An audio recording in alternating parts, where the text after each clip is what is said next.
Hello વિદ્યાર્થી મિત્રો, આપની યુટ્યુબ ચેનલ સિતારે સ્ટડી પોઈન્ટમાં આપનું હાર્દિક સ્વાગત છે. આજે આપણે લાવી રહ્યા છીએ કોર્સ 1A બાળકોનો સર્વાંગી વિકાસ અને પૂર્વ પ્રાથમિક શિક્ષણ, જે 2022નું પેપર સોલ્યુશન આપણે કરીશું. તો આપણે પ્રશ્ન 1 જોઈશું, જેમાં એક વાક્યના પ્રશ્નો છે, જેમાં 8 પ્રશ્નો હશે અને કુલ ગુણભાર 8 હશે. તો પહેલો પ્રશ્ન છે, શરીરમાં થતા પ્રમાણાત્મક ફેરફારને શું કહેવાય છે? તો કે વિકાસ કહેવાય.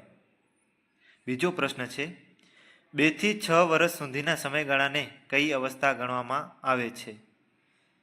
તો જવાબ છે પ્રારંભિક બાલ્ય અવસ્થા. ત્રીજો પ્રશ્ન છે, બાળ સાહિત્યના બ્રહ્મા તરીકે પ્રખ્યાત બાળ કેળવણીકાર કોણ હતા?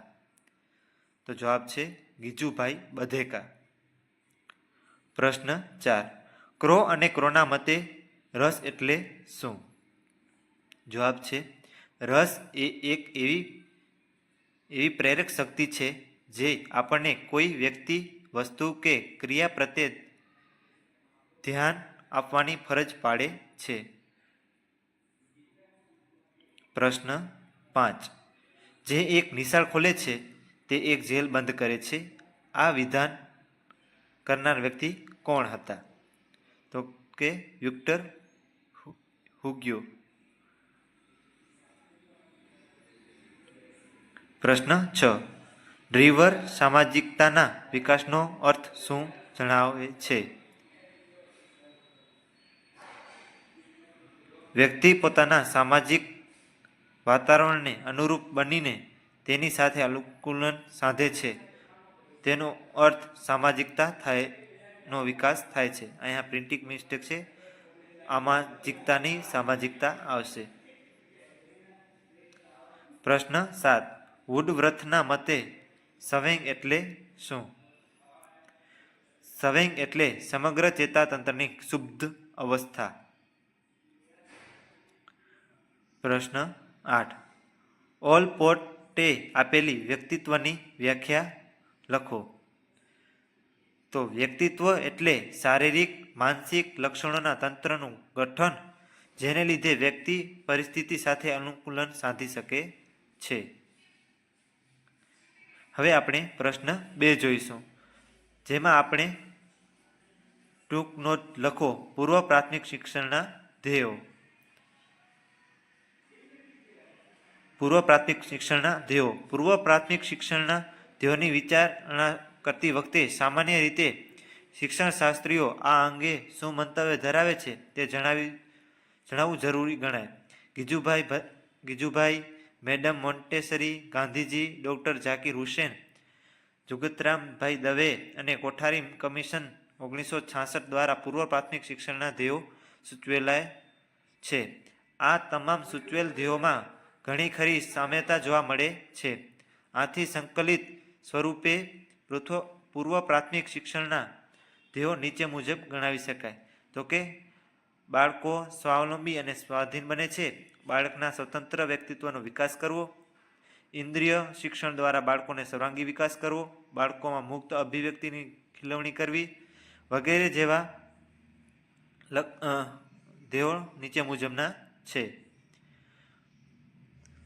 સામાજિકતાના વિકાસને અસર કરતા પરિબળો જણાવો. તો વિદ્યાર્થી મિત્રો, આમાં આપણે મેન તો આ જે પ્રશ્ન છે તેના આપણે પરિબળો જણાવવા જોઈએ, અને પછી તમે તે પરિબળોને અનુરૂપ જે લખવું હોય તે લખી શકો, જેથી તમને પૂરા માર્ક્સ મળી શકે. જેમાં અસર કરતા પરિબળો છે શારીરિક અવસ્થા, માનસિક શક્તિ, સાંવેગિક સ્થિતિ, વ્યક્તિત્વ, પરિવાર, મિત્રમંડળ, શાળા, રમતગમત અને અન્ય માધ્યમો. આમાં માત્ર વિદ્યાર્થી મિત્રો આપણે અસર કરતા પરિબળોના નામ જ લખવાના છે, અંદર કંઈ લખવાનું નથી. હવે આગળનો પ્રશ્ન, સામાજિકરણને અસર કરતા પરિબળ તરીકે કુટુંબની ભૂમિકા સ્પષ્ટ કરો.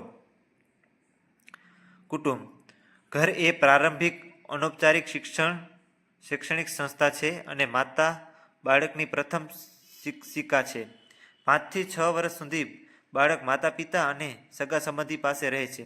શિશુ અવસ્થા કે બાલ્યાવસ્થા એ એવો સમયગાળો છે કે જેમાં બાળક ઉપર વધુમાં વધુ છાપ પડે છે.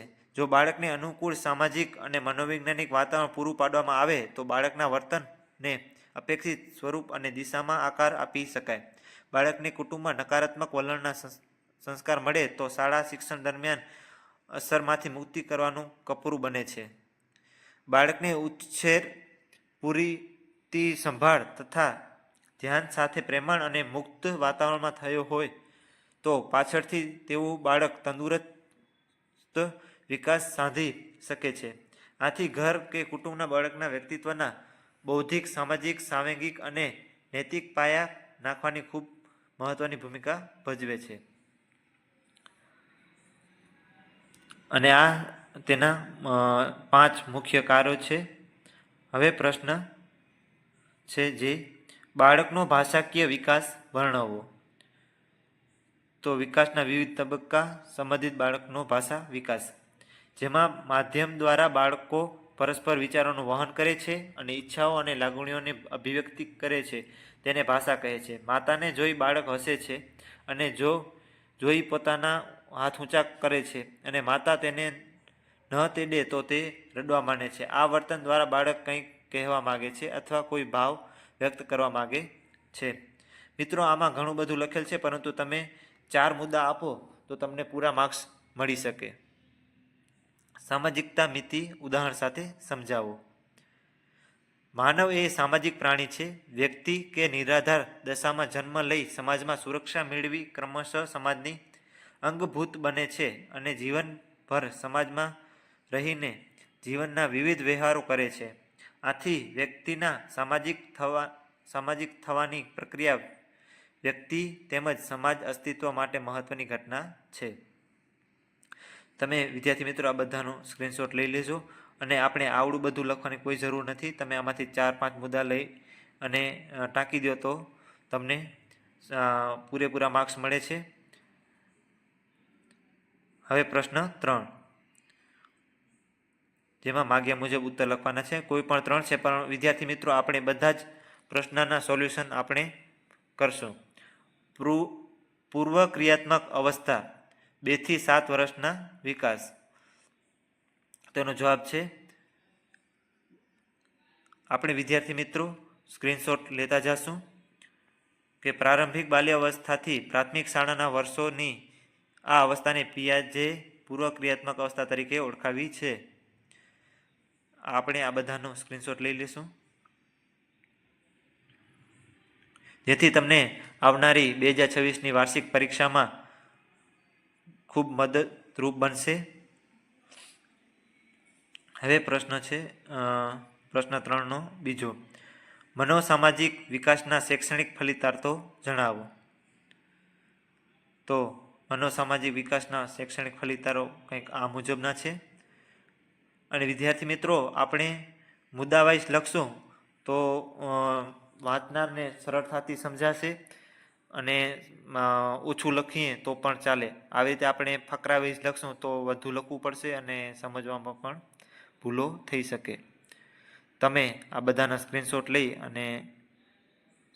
લઈ લેજો અને વધુને વધુ શેર અને સબસ્ક્રાઈબ કરતા રહેજો અને તમારા વિદ્યાર્થી મિત્રોને પણ શેર કરજો. ભાષા વિકાસ પર અસર કરતા પરિબળો જણાવી કોઈ એક વિશે સમજ આપો.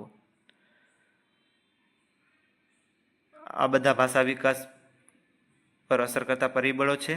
આ બધા આપણે અસર કરતા પરિબળો પણ લખવા પડશે અને અંદર તેની મુદ્દો લખી અને મુદ્દા વિશે પણ થોડુંક લખવું પડશે. પરંતુ આપણે ખાલી માત્ર મુદ્દા યાદ રાખી લેશું તો તેનાથી આપણે અંદર લખવું શું છે તે આપણે લખી શકશું. વિદ્યાર્થી મિત્રો તમે બધા આ પ્રશ્નના સ્ક્રીનશોટ લેતા રહેજો.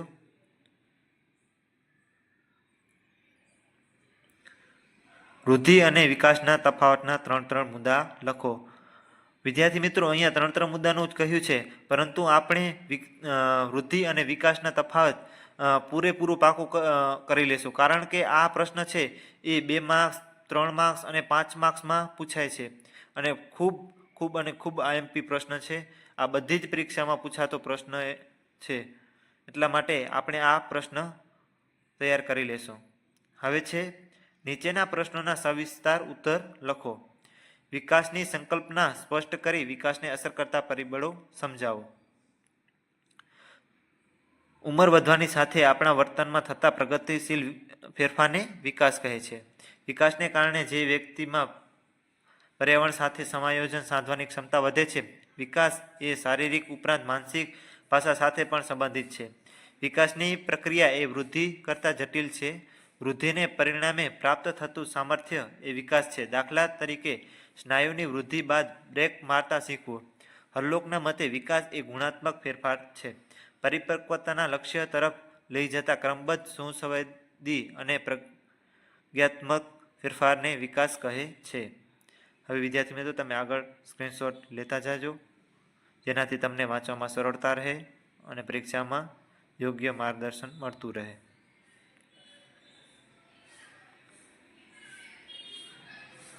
વિદ્યાર્થી મિત્રો આપણે દરેક પ્રશ્નમાં કોઈ પણ 2 કોઈ પણ 3 એવી રીતે આપેલા હોય છે, પરંતુ આપણે બધા જ પ્રશ્નોનો સોલ્યુશન તમારી સમક્ષ રજૂ કરશું.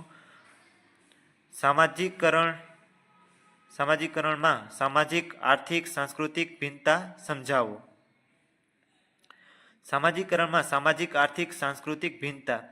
બાહ્ય રીતે સમાન સામાજિક વાતાવરણમાં સામાજિકરણ પામતી વ્યક્તિઓમાં પણ ભિન્નતા રહે છે.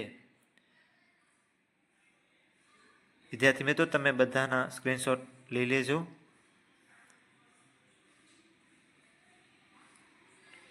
જેનાથી તમને આવનારી પરીક્ષા 2026ની વાર્ષિક પરીક્ષા છે પ્રથમ વર્ષની, તેમાં તમને ઉપયોગમાં લાગશે.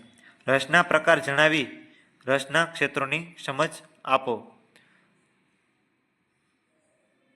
તો રસના પ્રકારો અને ક્ષેત્રો. રસના મુખ્ય 2 પ્રકાર છે, નૈસર્ગિક રસ અથવા સ્વાભાવિક રસ અને ઉપાર્જિત રસ કે કેળવાયેલો રસ. રસના ક્ષેત્રો માટી, પાણી, રેતી, રમકડા, ક્રીડાંગણ. ક્રીડાંગણ એટલે કે બગીચામાં જે હોય છે તે બધી વસ્તુ, અને ક્રીડાંગણ એટલે બગીચો કહેવામાં આવે છે, અને સંગીત. તો વિદ્યાર્થી મિત્રો અમારો આ વિડીયો તમને સરસ લાગ્યો હોય તો તમારા વિદ્યાર્થી મિત્રો હોય જે પીટીસી કરતા હોય તેને વધુમાં વધુ શેર કરજો. તેમને પણ આ વિડીયો જોઈને પરીક્ષામાં મદદ થઈ શકે. અને અમારી ચેનલને સબસ્ક્રાઈબ કરજો.